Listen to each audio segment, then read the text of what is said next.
Le livre de Ruth, chapitre 2. Naomi avait un parent de son mari. C'était un homme puissant et riche de la famille d'Élimélec et qui se nommait Boaz. Ruth, la Moabite, dit à Naomi, « Laisse-moi, je te prie, aller glaner des épis dans le champ de celui aux yeux duquel je trouverai grâce. » Elle lui répondit, « Va, ma fille. » Elle alla glaner dans un champ derrière les moissonneurs, et il se trouva par hasard que la pièce de terre appartenait à Boaz, qui était de la famille d'Élimélec.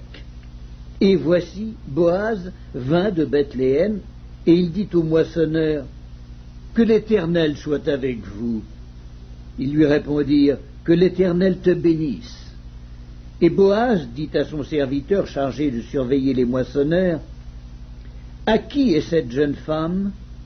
Le serviteur chargé de surveiller les moissonneurs répondit, « C'est une jeune femme moabite qui est revenue avec Naomi du pays de Moab.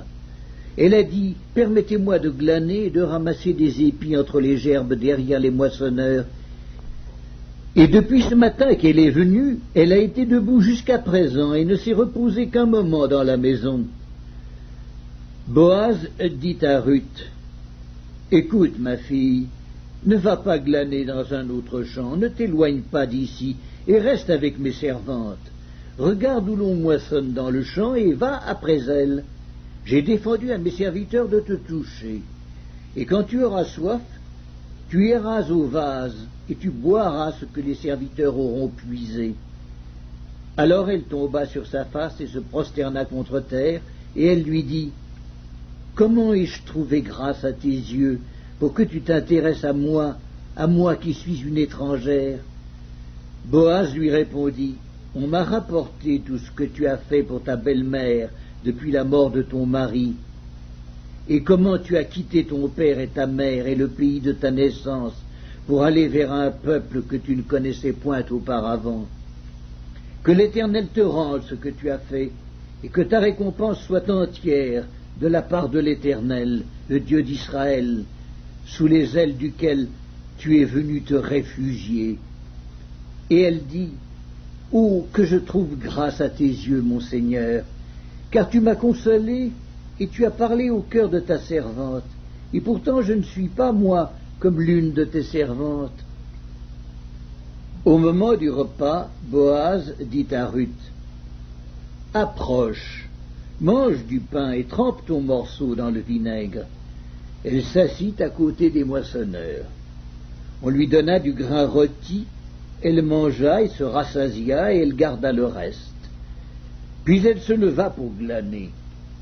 Boaz donna cet ordre à ses serviteurs, qu'elle glane aussi entre les gerbes, et ne l'inquiétez pas, et même vous ôterez pour elle des gerbes quelques épis, que vous la laisserez glaner sans lui faire de reproches. Elle glana dans le champ jusqu'au soir, et elle bâtit ce qu'elle avait glané. Il y eut environ un épha d'orge. Elle l'emporta et rentra dans la ville, et sa belle-mère vit ce qu'elle avait glané. Elle sortit aussi les restes de son repas et les lui donna. Sa belle-mère lui dit, « Où as-tu glané aujourd'hui et où as-tu travaillé? Béni soit celui qui s'est intéressé à toi. » Et Ruth fit connaître à sa belle-mère chez qui elle avait travaillé.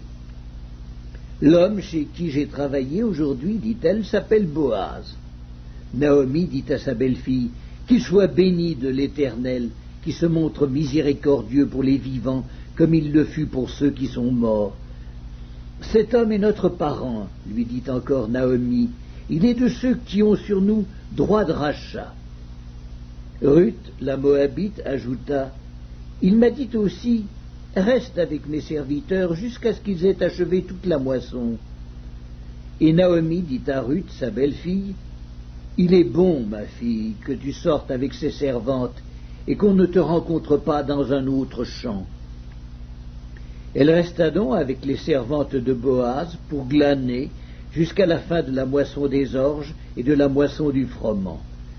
Et elle demeurait avec sa belle-mère.